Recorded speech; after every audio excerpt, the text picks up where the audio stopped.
www.radiocomunhão.com.br. E hoje, recebendo Saulo César, o trabalhador da FEDEF, também integrante do Núcleo de Estudos e Pesquisa do Evangelho, tanto da Federação Espírita do Distrito Federal, quanto da Federação Espírita Brasileira. Seja bem-vindo, Saulo. Muito obrigado, Ana Cláudia. Uma alegria poder estar aqui com você, estar aqui com os ouvintes e compartilhar desse momento de conversa ao vivo, de interação e falar um pouco da nossa doutrina e do Evangelho de Jesus. Mas, Saulo, eu já ia te chamar de Paulo, olha só. Um dia eu chego lá, viu?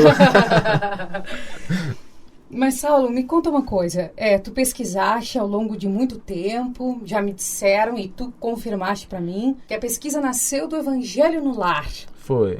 Conta pra gente, para os nossos ouvintes entenderem um pouquinho como é que foi essa pesquisa e em que ela deu origem. Olha, pois é, chegou uma hora que no culto do Evangelho em casa, a gente já tem o hábito de fazer o Nasci em Berço Espírita, e a gente sempre teve o hábito de fazer o Evangelho em casa. E uma época, eu, minha esposa e meu cunhado, que faziam parte, éramos só nós três, a gente resolveu voltar aos textos do Novo Testamento para lê-los à luz da doutrina espírita.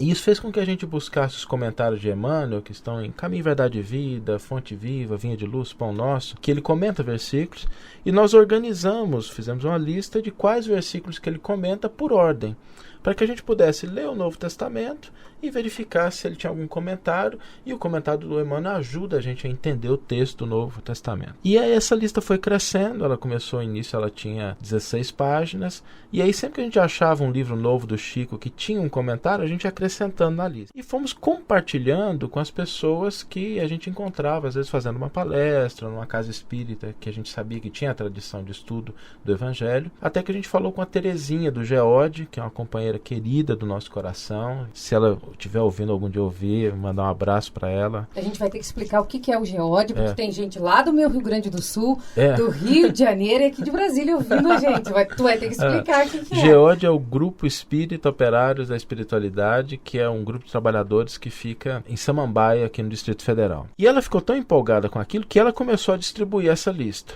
E no dia do lançamento do NEP da FEB, em 2003, no dia 2 de março, ela chamou o Geraldo Campetti e falou: Geraldo, tem um trabalho de catalogação dos versículos que eu acho que você precisaria conhecer. O Geraldo me chamou e me perguntou: você pode vir aqui no dia seguinte? Eu falei: posso. Domingo, 9 horas da manhã, estava eu lá com uma lista que na época já tinha 29 páginas. Essa lista a gente chegou a publicar também em blog, na internet, para compartilhar. E o Geraldo, quando olhou aquilo, falou: Saulo, nós não vamos publicar a lista não. Acho que o trabalho é útil, mas nós vamos publicar os comentários. Você tem uma equipe para trabalhar, para fazer a pesquisa? Eu pensei assim, falei: olha, minha esposa está comigo, meu cunhado já começou. Então eu falei: olha, a gente monta uma equipe. E chamamos uma outra companheira, a Cíntia Nimóia, que é da Federação Espírita do Distrito Federal, e depois juntou-se o Erealdo Rosselló, que fez o índice da Revista Espírita, mais o Geraldo Campetti. A gente montamos essa equipe, junto com o Daniel Meirelles, que é o meu cunhado, e a gente começou a pesquisar toda a obra do Chico. Então a primeira coisa foi adquirir toda a obra do Chico. Nós recebemos doações de amigos, tem livros que são muito difíceis de achar, mas a gente conseguiu ter toda a obra do Chico. Eu tenho uma bibliotecazinha Chico Xavier lá em casa, que de todos os livros publicados enquanto ele estava encarnado. E nós buscamos em toda essa obra e descobrimos que das 412 obras publicadas em vida do Chico, 138 tinham comentários de Emmanuel ao Novo Testamento. E a gente começou então a catalogar esses comentários. Depois nós agregamos a isso a revista Reformador. A FEB nos liberou de uma maneira muito gentil da Biblioteca de Obras Raras todas as edições de Reformador de 1927 até 2002. Nós encontramos comentários inéditos do Emmanuel que nunca tinham sido publicados em livros nenhum. E aí deu origem a esse trabalho que é sobretudo um trabalho de oferecer um material que auxilie a entender o texto do Novo Testamento à luz da doutrina espírita. Os comentários feitos ao Evangelho de Mateus, que é o primeiro evangelho que consta do Novo Testamento, já está publicado. De Marcos também está publicado. De Lucas deve sair no mês de maio, agora. E a gente ainda tem o Evangelho de João, Atos dos Apóstolos, as cartas de Paulo e as cartas universais ou católicas. Católico e universal são sinônimos, o significado da palavra católico é universal, dessas cartas e do Apocalipse. Eu sempre brinco com o pessoal que esse é o livro que eu gostaria de ter em casa quando eu comecei a fazer o estudo no culto do Evangelho, do Novo Testamento à luz da doutrina espírita. E acho que a espiritualidade falou assim, se você quer, então vamos trabalhar, vamos fazer. Saulo, nós reservamos aqui alguns temas, né, até de perguntas que nós recebemos através do nosso e-mail, do radio@comunhãoespírita.com, e muitas delas dizem o seguinte: uma faz referência à mensagem Desperta, que Emmanuel apresenta em vários livros. E antes do programa, eu perguntava para ti a respeito dos versículos, e realmente, em cada uma delas, ele traz um versículo diferente. Isso significa que há maneiras diferentes de eu interpretar a mensagem em que todas estão corretas? No prefácio do livro Caminho, Verdade e Vida, que é o primeiro livro que Emmanuel publica comentando os versículos, ele traz um versículo de uma das epístolas de Pedro que diz assim: nenhuma interpretação da Escritura é de particular interesse ou, que a gente poderia entender, de particular verdade. Isso porque a lei divina, ela impera em todos os cantos do universo. E ela vai operar de acordo com o nível da criatura, de acordo com a situação em que ela está vivendo, de acordo com o problema que ela está enfrentando. Por isso o Evangelho não é um livro. Evangelho é uma boa notícia, uma boa nova, e essa interpretação ela vai muito do coração e da situação em que a pessoa está vivenciando naquele momento. A gente sempre se recorda de, na obra de André Luiz, tem um caso muito interessante de um grupo de trabalhadores que vão se preparar para uma missão e eles têm a possibilidade de conversar com um orientador que vinha de outra esfera espiritual. E quando esse orientador se materializa em nosso lar, e a gente sempre pensa assim, nosso lar é o sonho de consumo da gente como brasileiro, como espírita, né? A gente espera desencarnar e ir para lá. Esse trabalhador, para estar em nosso lar, ele tinha que se materializar, tal o grau de evolução dele. Ele responde às perguntas lendo versículos do Novo Testamento e comentando. O Evangelho, ele é essa lei divina que tem muitas faces. Há inclusive um ditado no judaísmo antigo que diz que a Torá, a lei, tem 70 faces.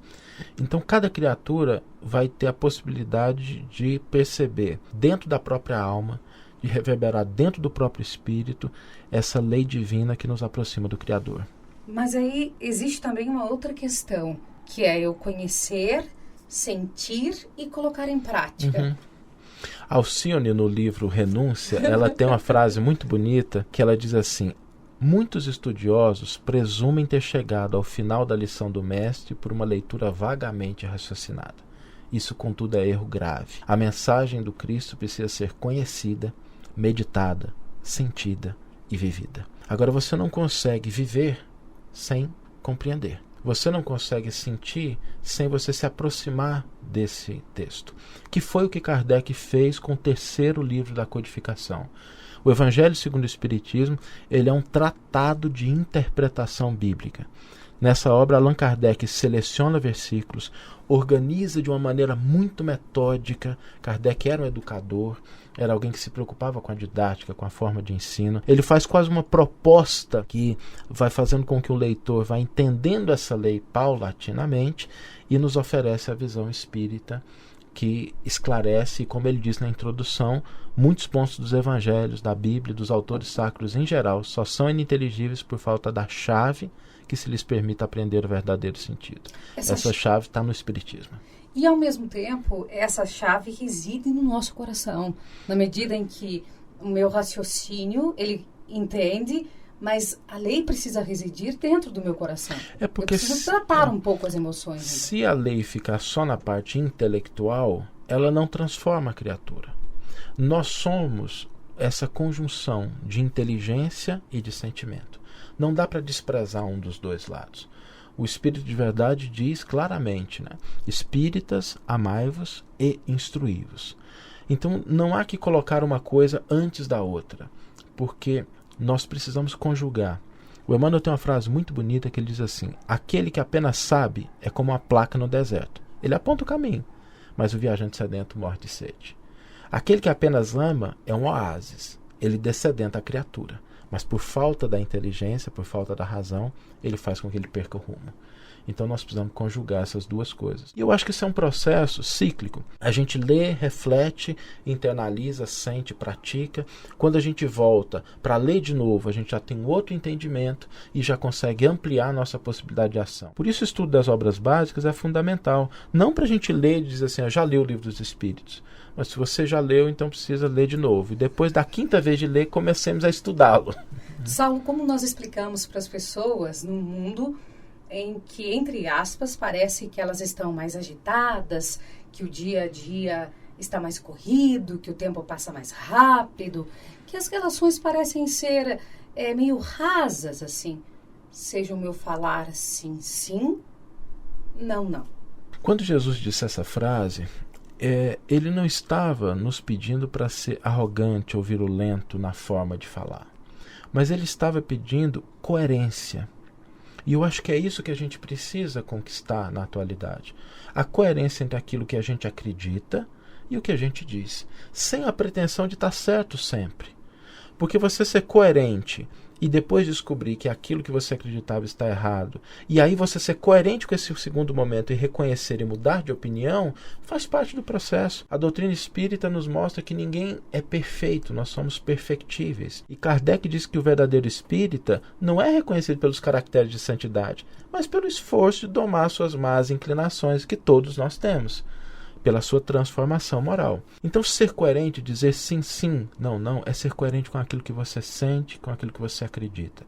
É não se deixar levar pelas opiniões alheias. É não ficar preso a um passado que já passou. E nem ficar com a expectativa de um futuro que talvez não se concretize.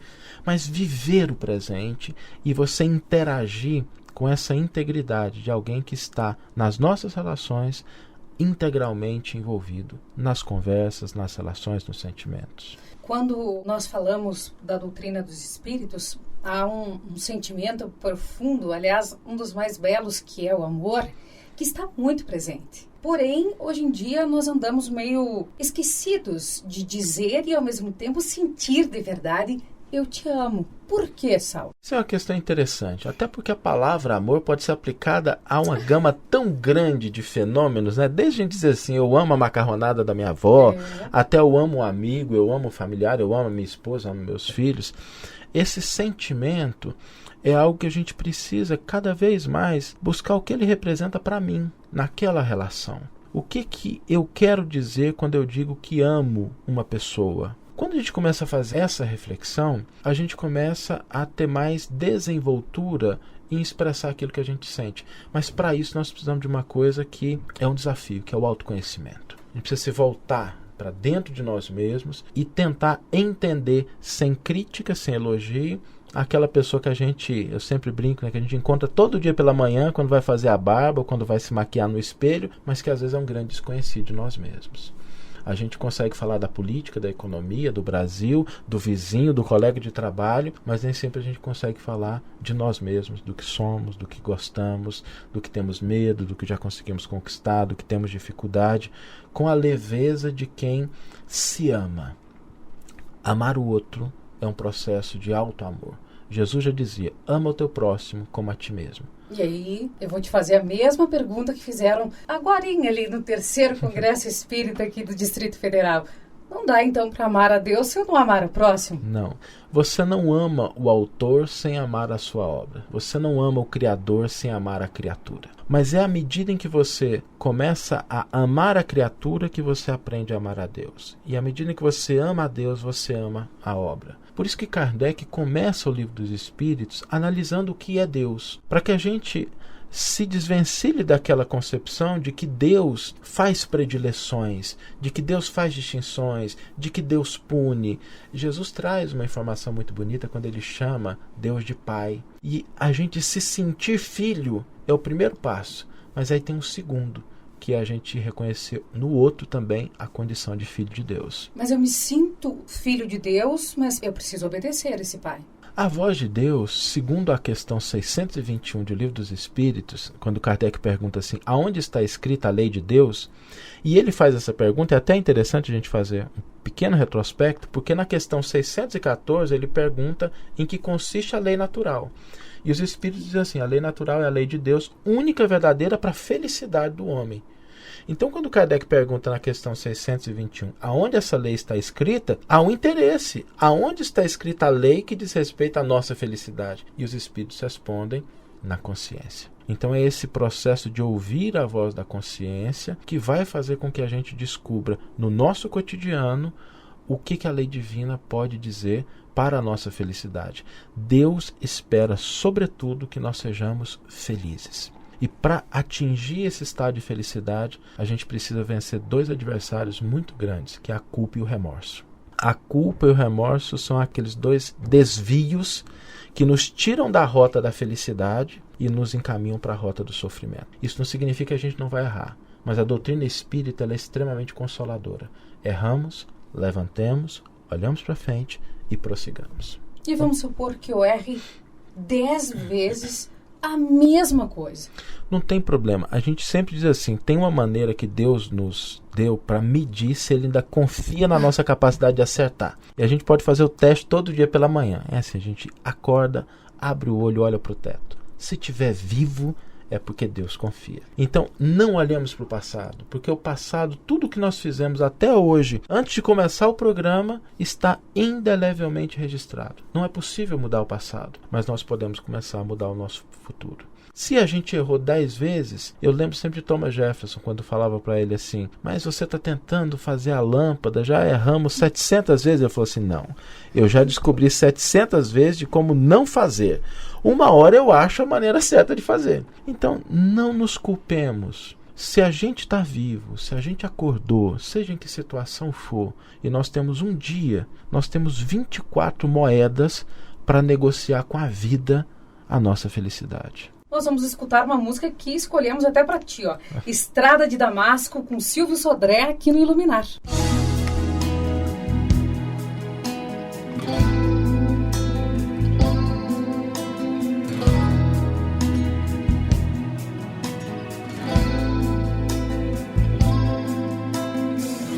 Na estrada de Damasco, divina luz brilhou, convertendo para o Cristo aquele que pecou.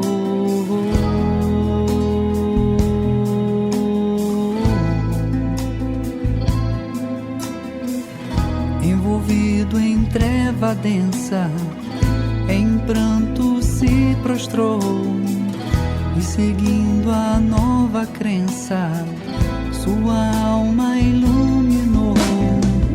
Ó meu Jesus, tu que és ternura e amor, envolve em luz o mundo sempre em dor.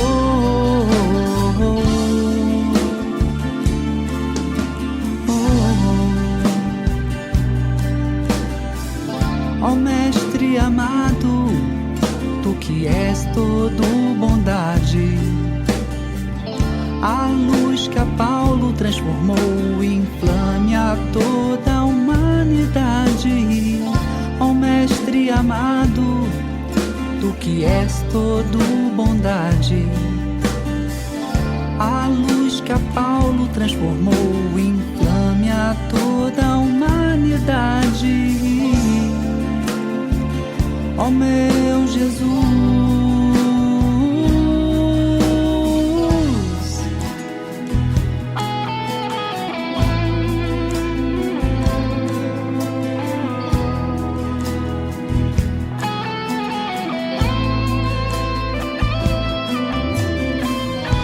estrada de Damasco, divina luz brilhou, convertendo para o Cristo aquele que pecou.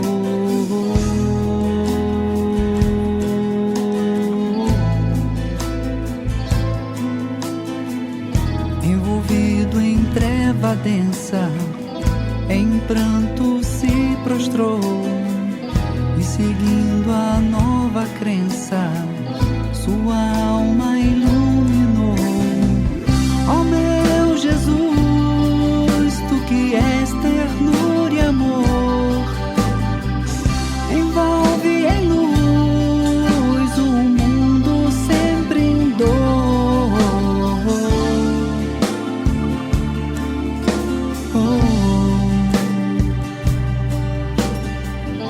Ó Mestre amado, tu que és todo bondade, a luz que a Paulo transformou inflame a toda a humanidade. Ó Mestre amado, tu que és todo bondade, a luz que a Paulo transformou inflame a toda a humanidade. Ó meu Jesus,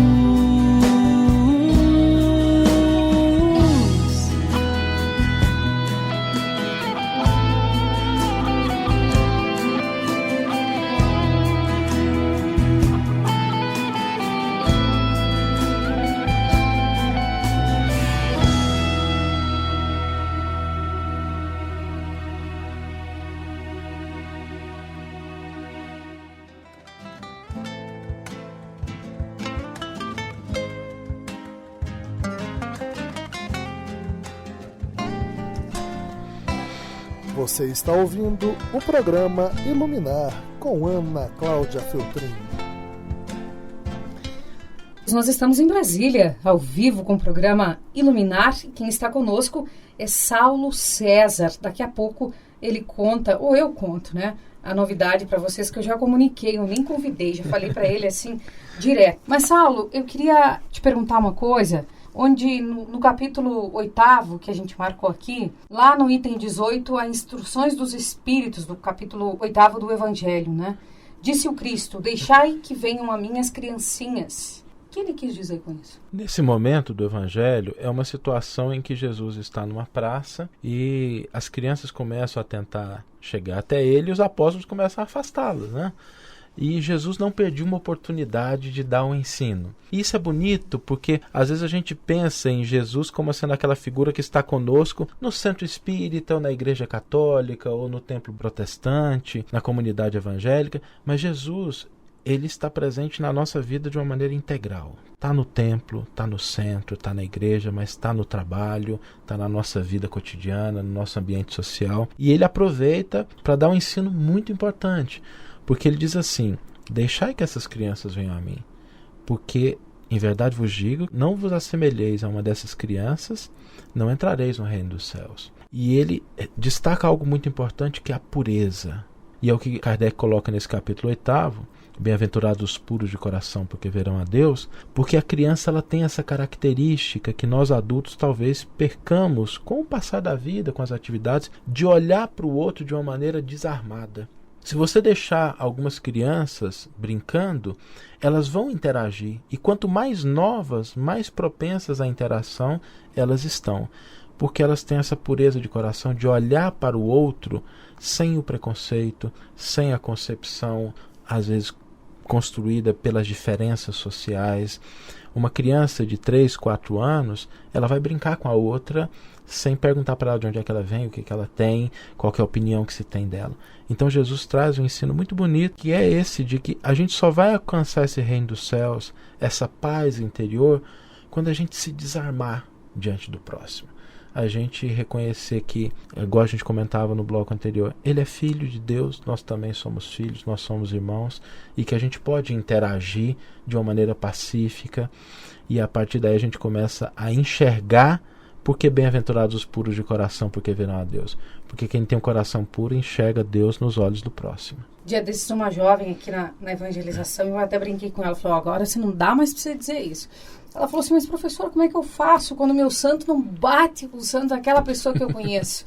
E aí? Como é que eu consigo enxergar Deus, Saulo? Quando a gente vai se relacionar com uma pessoa que às vezes desperta em nós um certo sentimento de aversão, nós precisamos entender que isso pode ter duas causas. A primeira causa, que é a mais comum, é uma diferença de sintonia mesmo. A pessoa tem outros gostos, um gosta de música clássica, outro gosta de música sertaneja, um gosta de futebol, o outro gosta de livro. E aí você não tem aquela sintonia. Nenhum problema, aprendamos a nos respeitar e a conviver com essa diferença. Eventualmente nós encontramos, a doutrina espírita nos esclarece, aquelas pessoas pelas quais a gente tem um sentimento mais forte.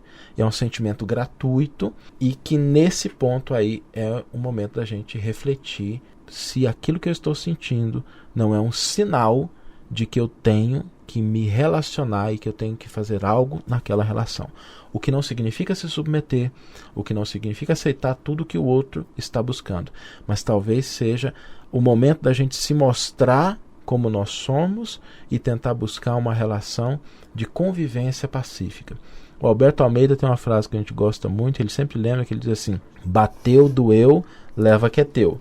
Então, se a gente sentir alguma coisa ruim em uma relação que não tem só essa origem da sintonia, talvez a gente tenha aí algo para trabalhar dentro de nós. Porque são os nossos adversários, às vezes os nossos inimigos, aqueles que não gostam de nós, que nos possibilitam enxergar no nosso íntimo algo que nós temos que melhorar, que nós temos que, de uma certa forma, transformar no nosso mundo interior. Aí entramos na lição: amai os vossos inimigos. Dia desses a gente recebeu um e-mail aqui e a pessoa dizia assim: então quer dizer que eu tenho que amar o meu inimigo e tenho que andar de braço dado com ele? Não, né? Kardec, no capítulo 12, quando ele fala do amai os vossos inimigos, e Kardec ele é de uma sabedoria que nos impressiona. No capítulo 11 ele trata do amar ao próximo. E no capítulo 12, amar aos inimigos. Então ele já mostra que como é que a gente começa amando o inimigo? A gente começa primeiro amando o próximo. E ele vai dizer, nesse capítulo 12, que nós não vamos ter a mesma ternura para um adversário que nós temos para um amigo. Não é esse o propósito. O propósito é o do respeito, é o da cooperação. De quando essa pessoa precisar de algo, a gente oferecer sem melindre. A gente auxiliar quando for possível. Não da gente ficar do lado da pessoa querendo que ela nos aceite, não é esse o propósito. Às vezes a pessoa não está preparada para isso, porque pode até ser que a gente tenha prejudicado essa pessoa em uma outra encarnação, em outro momento de vida. Então naquele momento a gente começar a destruir o ódio no nosso coração, a quebrar as barreiras dentro da nossa própria alma e estender a mão quando o outro precisar. Não falar mal dele quando a gente tiver oportunidade. A gente às vezes esquece o quanto o silêncio pode ser caridoso. A gente tornar esse momento em que a gente cala, em que a gente silencia, um momento de caridade, reconhecendo que o defeito do outro é passageiro e que a gente não vai dar vazão para ele, para complicar a vida da criatura, às vezes por uma palavra inadvertida, por uma frase que é uma frase mal construída, uma frase com o propósito de denegrir alguém. Orar, né, vigiar e tem mais discernimento também, nós podemos dizer. Mas é um remédio eficaz para nós tratarmos essa questão dos inimigos. E quando não dá para fazer isso? Quando a gente não consegue reatar com o inimigo, mas a gente internamente, a gente traz aquele sentimento de tranquilidade, de que eu fiz o que é possível, a gente faz assim: deposita no banco da divindade as nossas boas ações e deixa que a pessoa, o dia que ela quiser, ela vai lá fazer o saque porque é dela. Então não nos preocupemos com isso. A gente não precisa se destruir buscando uma relação que não nos faça bem. Nós precisamos, sobretudo, não ser a causa do mal para o outro. Se a gente consegue fazer isso, a gente não traz no íntimo o rancor, a mágoa, que são, sobretudo, venenos para nós mesmos. Eu, às vezes, converso com pessoas com 60, 70 anos, elas me falam de mágoas que tiveram na adolescência. Ou seja, talvez a outra pessoa tenha até esquecido daquela situação, mas aquela criatura passou destilando esse sentimento durante décadas, fez mal para ela. Por isso que o perdão não é uma porta libertadora para o perdoado, mas é para aquele que é capaz de perdoar que ele liberta a criatura, ele corta a corrente que une os dois e deixa a pessoa para seguir o caminho dela e começa a assumir as rédeas da própria vida. Saulo, muitas pessoas dizem quando terminam relacionamentos ou quando parentes partem para o mundo dos espíritos que, na verdade, nós tivemos grandes perdas e que é difícil lidar com elas. São duas coisas completamente diferentes, né? São. Olha, a gente perde chave de carro, a gente perde celular, agora afeto a gente não perde. A doutrina espírita nos mostra que as forças mais poderosas que existem no universo chamam-se pensamento e sentimento. E os sentimentos que ligam duas criaturas que tiveram uma experiência durante algumas décadas ou alguns anos como encarnados, elas se perpetuam na eternidade. São dois planos de vida. Aqui e lá são duas faces da mesma moeda. Então a gente não perde as pessoas que se foram. A gente simplesmente está em planos de experiência diferente. mas aquele sentimento, se for um sentimento sadio, que a gente também não pode esquecer que às vezes a gente transforma o nosso amor num grilhão para outra criatura, esquecendo que o que liberta é o amor verdadeiro sempre liberta. Mas quando é o amor puro, o afeto real, isso é tão forte que ele liga as criaturas durante milênios, durante a eternidade. Então não nos preocupemos com uma separação temporária. Emitamos pelos nossos pensamentos os nossos e-mails de carinho, de afeto, de afeição, que do lado de lá a pessoa vai receber e ela também vai mandar para a gente as boas vibrações. Pedi e obtereis. Tem que ter cuidado com o que pedir? Tem, porque Jesus disse, né? Se você pede, você obtém. E nem sempre aquilo que a gente pede é exatamente o que é de melhor para a gente, né? Paulo de Tarso já dizia em uma de suas epístolas: tudo me é lícito, mas nem tudo me convém. Então é preciso a gente tomar muito cuidado com o que a gente pede, porque um dia Deus dá. E o que a gente percebe que a doutrina espírita nos mostra é que Deus tem um processo pedagógico que não é punitivo, mas às vezes ele concede para a criatura aquilo que ela está desejando, para que ela se sature daquela experiência e ela comece a buscar algo diferente. A maior dificuldade da espiritualidade não é nos oferecer aqueles elementos que a gente possa utilizar para o nosso progresso, mas é fazer com que a gente deixe de querer a causa do nosso sofrimento. No filme Nosso Lar, que se os ouvintes não tiveram a oportunidade de assistir, a gente recomenda, é um filme muito bonito, aquela cena em que o ministro desce ao umbral para resgatar André Luiz e eles colocam ele na maca, ele olha para aquela multidão de sofredores e estende a mão. Quantos atendem? Então a dificuldade não é de nos oferecer a mão, é de fazer com que a gente deixe de gostar, de querer aquelas coisas que trazem para nós a infelicidade e o sofrimento. Então é uma visão equivocada. O que eu imagino que pode estar me trazendo a felicidade, na verdade, vai causar a infelicidade. Isso. Muitas vezes o apego a pessoas, circunstâncias e coisas que a gente acha que vão nos trazer felicidade são as grandes causas do nosso sofrimento. Entre casais, quando o casal, um dos cônjuges acredita que a felicidade existe só enquanto o outro está junto de si, e aí transfere para ombros alheios a felicidade que compete a cada um construir portas adentro da própria alma, ou nas nossas relações de pais e filhos, ou nas nossas relações familiares ou de amigos. E Jesus tinha uma parábola que é muito interessante para exemplificar isso, que ele dizia que o homem que constrói a sua casa sobre a areia vai fatalmente enfrentar problema, porque o dia que vier o vento, a tempestade, a casa vai ser derribada. E na vida sempre tem vento, sempre tem tempestade. O homem sensato é aquele que constrói a casa sobre a rocha. A nossa felicidade deve estar pautada naquilo que nós trazemos dentro da alma. Todas as vezes que nós transferimos para pessoas, circunstâncias ou coisas o papel de nos fazer feliz, nós corremos o risco de enfrentar uma mudança. Uma mudança de uma pessoa, uma mudança de uma situação, a perda de algo, e aí a gente vai estar infeliz porque a gente perdeu algo. Mas a culpa não é da pessoa. A culpa é da gente, a responsabilidade é da gente que depositou sobre essa pessoa a tarefa de nos fazer feliz. Muitas pessoas dizem que quando Paulo disse combati o bom combate, significa que ele está fazendo referência a um desencarne, à morte. Mas ele está fazendo referência a cada um de nós mesmos, não é? Aos nossos atos, aos nossos pensamentos. Os maiores adversários da nossa felicidade repousam dentro do nosso coração. O grande combate ainda é o combate dentro de nós mesmos, não é o combate do mundo. O mundo nos oferece oportunidades de a gente realizar algumas coisas que podem fazer bem para o próximo, que podem nos auxiliar, mas os grandes adversários estão dentro de nós mesmos. É o orgulho, o apego, a vaidade, o egoísmo, que são as grandes chagas da humanidade na atualidade.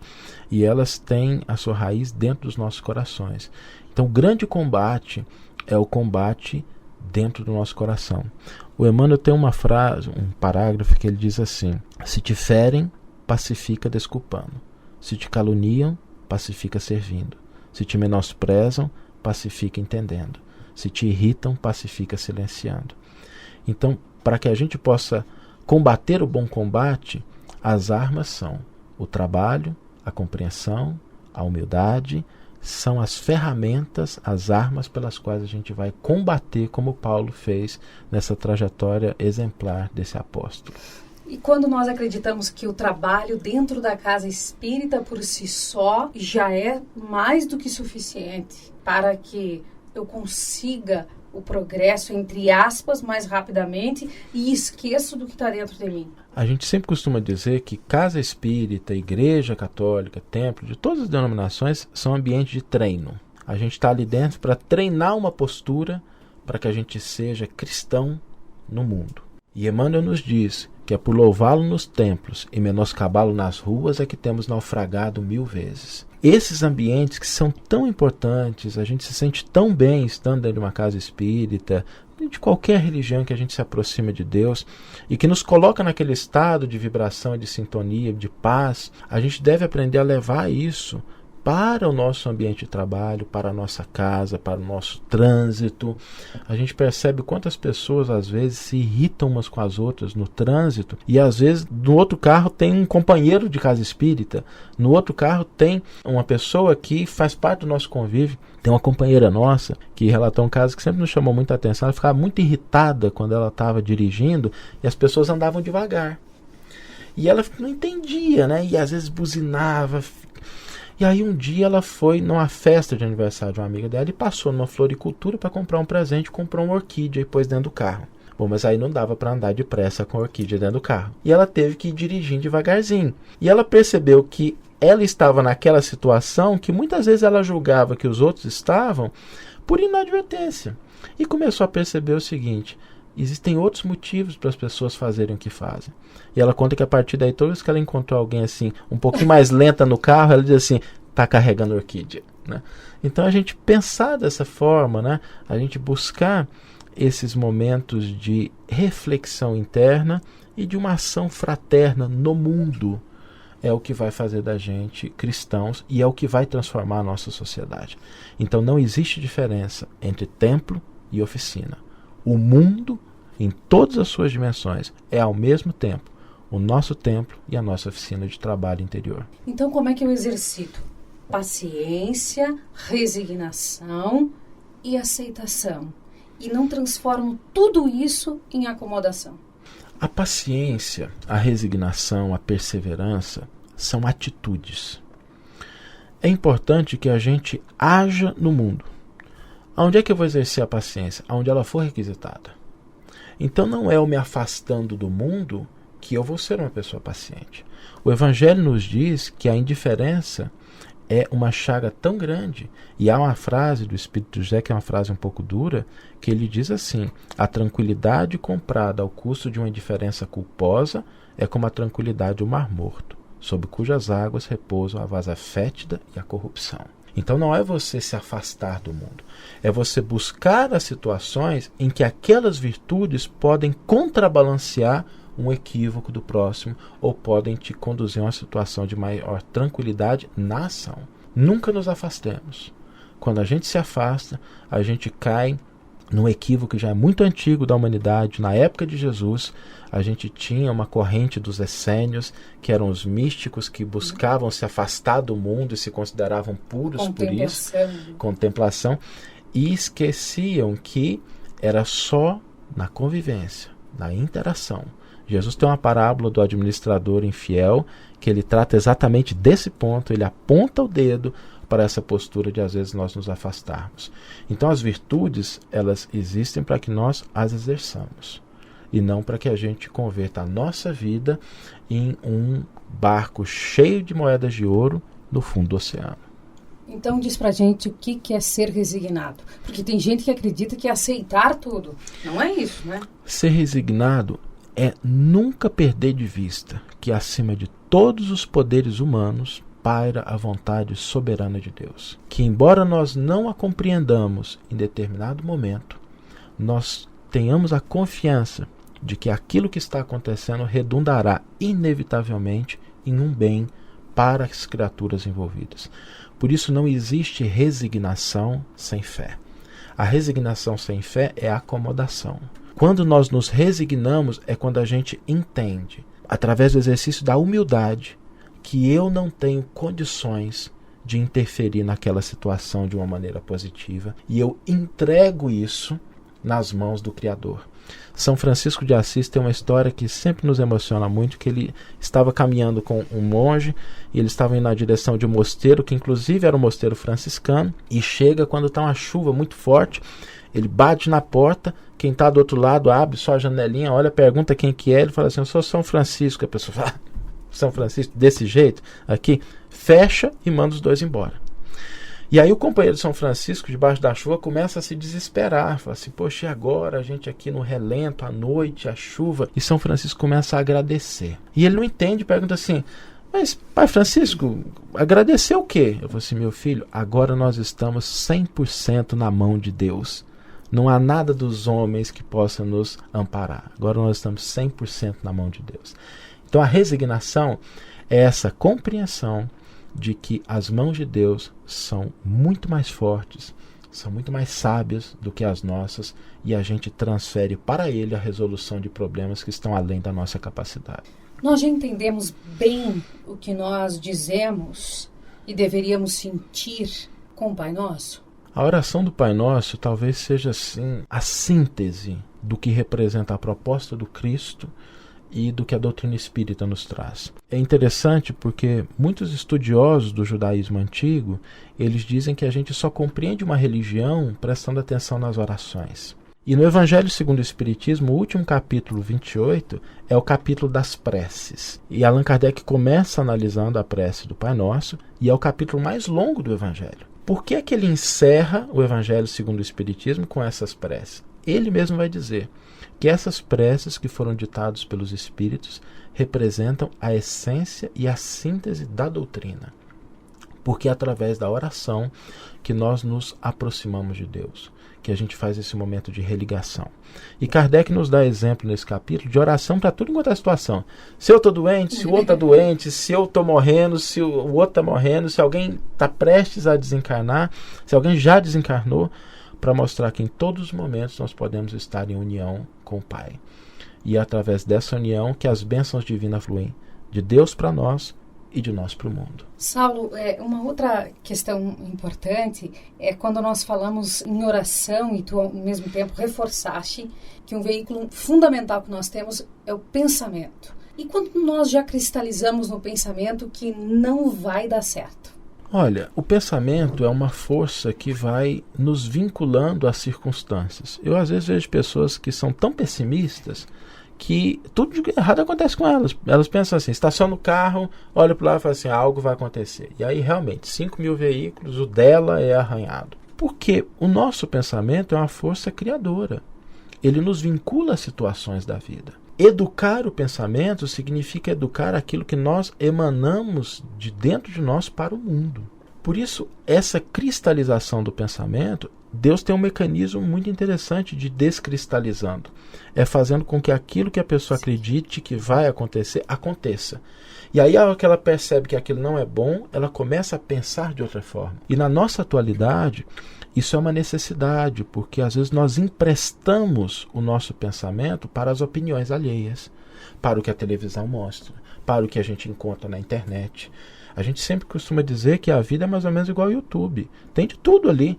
Tem vídeos edificantes, palestras, informações instrutivas e tem muita coisa questionável. O problema não está no YouTube. O problema está no dedinho que vai lá e clica no play. É essa vinculação, é esse pensamento que vai fazer com que nós tenhamos experiências. E a hora que a gente se satura disso e que a gente percebe que há no mundo muita bondade, há no mundo muita gente trabalhando em favor do próximo. Igual a gente está aqui agora, temos 2 companheiros que estão aqui até tarde. São pessoas que estão preocupadas em levar algo de positivo. Os ouvintes que estão nos escutando, que estão abrindo um espaço na casa deles, no ambiente mais íntimo, para a gente falar de evangelho. Existe muita coisa positiva no mundo, mas a gente precisa nos vincular a essas coisas através do pensamento. E aqueles muitos de nós que dizem assim, mas não cai nenhuma folha de uma árvore sem que Deus saiba, então tudo é responsabilidade dele. Não é bem assim, né? Deus permite tudo, né? E a gente sempre costuma dizer que o mal nunca está programado, mas ele sempre está previsto. significa que não existe nada que aconteça fora dos desígnios da providência. Mas a pergunta é, por que é que eu estou diante dessa situação? O que é que essa situação tem para me ensinar de positivo no campo da experiência? E a gente não deve desvalorizar as experiências que a vida nos traz, porque muitas vezes são essas experiências que vão nos dar mais tarde a condição de agir de uma forma mais efetiva. A gente sempre se impressiona quando um ex-alcoólatra fala para outros alcoólatras. Ele tem uma autoridade moral que não há orador teórico, por mais que conheça, que consiga sensibilizar. Então, às vezes, Deus permite que a criatura vá até o fundo do poço, como na parábola do filho pródigo, para que na hora que ela retorne, ela traga aquele patrimônio de experiências e ela sirva para orientar outras criaturas para que não tomem o mesmo caminho. Mas lembrando sempre aquilo que a doutrina espírita nos ensina, que nós temos o livre-arbítrio. Nós podemos fazer as nossas escolhas. Então, se Deus nos permite, é para que nós aprendamos. Há sempre um propósito construtivo nos desígnios de Deus. Nós é que precisamos também nos sintonizar. O sofrimento, ele não é uma opção do Criador, mas ele às vezes é o último recurso, como nos diz um grande filósofo católico, ele diz assim: Deus sussurra em nossa alegria, fala em nossa felicidade, mas grita em nosso sofrimento. Faltam 2 minutos para acabar o programa, Saulo. E tu sabe que nós temos previsto, os ouvintes que estão conosco sabem que nós temos previsto aqui 4 músicas, né? Mas é que não deu para parar de escutá-lo, assim. E aí eu quero dizer a todos, inclusive eu já disse, eu nem dei tempo do Saulo responder, mas ele disse, o horário para mim é ótimo, mas ele nem respondeu. O Saulo vai estar conosco aqui, uma vez por mês no Iluminar, e estará nos acompanhando e transmitindo toda essa sabedoria. E quando eu chamei ele de Paulo, ele disse, eu estou longe disso. Eu acho que ele está na metade do caminho, vamos dizer assim. Mas o nosso programa está encerrando. Queria que você encerrasse o programa de hoje, o Iluminar, deixando uma mensagem para os nossos ouvintes e para todos nós. Eu queria deixar a mensagem da gratidão. A gratidão minha de poder estar aqui com vocês, estar aqui com essa equipe, de poder ocupar esse espaço no lar das pessoas que nos ouvem e que para a gente possa resgatar esse sentimento de gratidão por aquilo que a vida nos oferece. Às vezes a gente vai encontrar dificuldades, mas todos nós temos alguma coisa que, se a gente parar para olhar assim, dá para a gente elevar o pensamento e falar assim, poxa, meu Deus, obrigado por isso. Então, muito obrigado pela oportunidade de estar aqui com vocês hoje.